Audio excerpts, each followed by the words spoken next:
کله په دې خیال خو واوره کنه چې دا زما د زندګۍ هغه حقیقت دی چې ما ترې سترګې پټې کړې دي.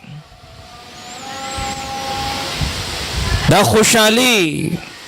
دا زندگی، دا عیش و عشرت، دا سکون،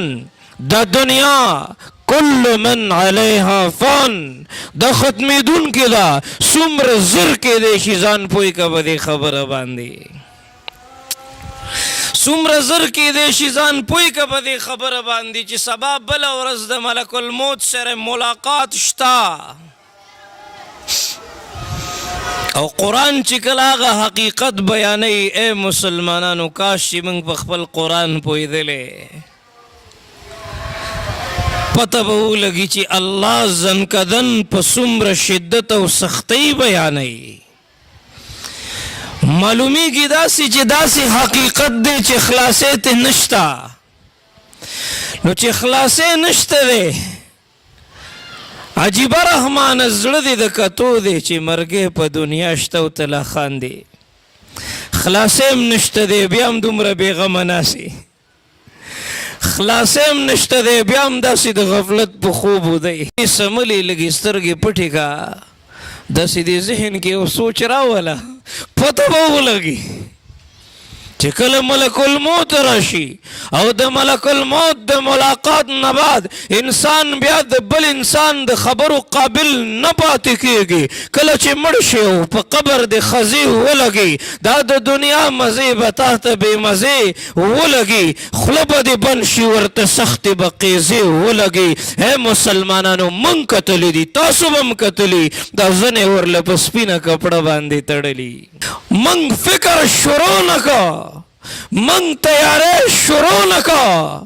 نو قرآن وی فلولا اذا بلغت الحلقوم وانتم حينئذ تنظرون، شدت دے پکے کلا اذا بلغت التراقي وقيل من راق وظن انه الفراق والتفت الساق بالساق الى ربك يومئذ المساق. یو داسې وخر روان دی، یو داسې مرحله را روانه ده چې هغې ته زنکدن وی ښه تا سوچ کړی دی، تا سوچ کړی دی تا چې بل باندې د خاورو ډیری جوړ که، تا سوچ کړی دی دغه شانتې به په تا هم واوړي خاورې، او تا سوچ کړی دی، تا سوچ کړی دی اوازونه چې د بل د مرګي اورې دغه شان به ته د خپل مرګي هم واورې. او تا سوچ کړی دی په دې خبره باندې که ته خانې که نوابې که قاضي ګوره سا به دې وځې بیا واپس کله راځي، ستړی ستړی به په قبر کې سملې،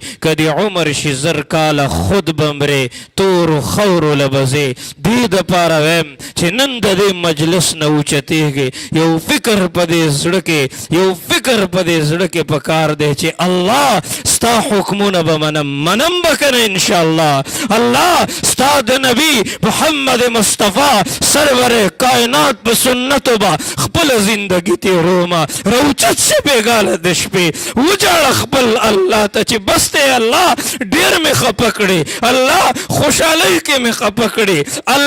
الله په عیش و عشرت کې مې خفه کړې، الله سترګې مې ستا خلاف استعمال کړې، لاسونه مې ستا خلاف استعمال کړل. الله زه پوهېږم زما د بدن هر یو اندام، هر یو جز، هر یو حصه ستا د مرضۍ خلاف استعمال شوه، استعمالیږي لګیا ده، استعمالیږي لګیا ده. اے مسلمانانو تاسو ته څه پته ده تاسو سره ستاسو الله د اویاو موریانو نم زیاته مینه کوي. ہماری بے وفائی پر وہ اتنی وفا کرتے ہیں، اگر ہم باوفا ہوتے تو کیا ہوتا. دل تو کیا چیز ہے ہم سینوں میں بھی اتر جاتے، تم چاہو تو صحیح چاہنے والوں کی طرح. دا عارضی ڈیکوریشن دا دنیا دا عارضی چمک دمک دا لیٹونا دا بلپونا دا عارضی دی، اصل رنا خود اعمال حسن دے، آد تقوی حسن دے، آد شپی جڑاگانی دی. او والذین یبیتون لربهم سجدا وقیاما دا مزاج قرآن بیان کرے دے تتجافا جنوبهم دا مزاج قرآن بیان کرے دے راشی اگورے کانو قلیلا من اللیل ما یخجعون دا مزاج قرآن بیان کرے دے تاویل حسن مخواگ پریدی کتو کے ماویل زردران یوڑو پلیدو کے ماویل زبل پا کم کم زے کے گورم تاویل زیم دا تحجدو نمشپو کے ماویل تاتب پا کملار درشم تاویل سیر کا گریوان پا لیوانو کے ماویل پلتا دا سرات میں وار خطا دے تاویل زبلاس در کم پوری وطو کے ماویل مات دا شیطان مقابلشتا تاویل مات رب تا مخ کا پسلگو کے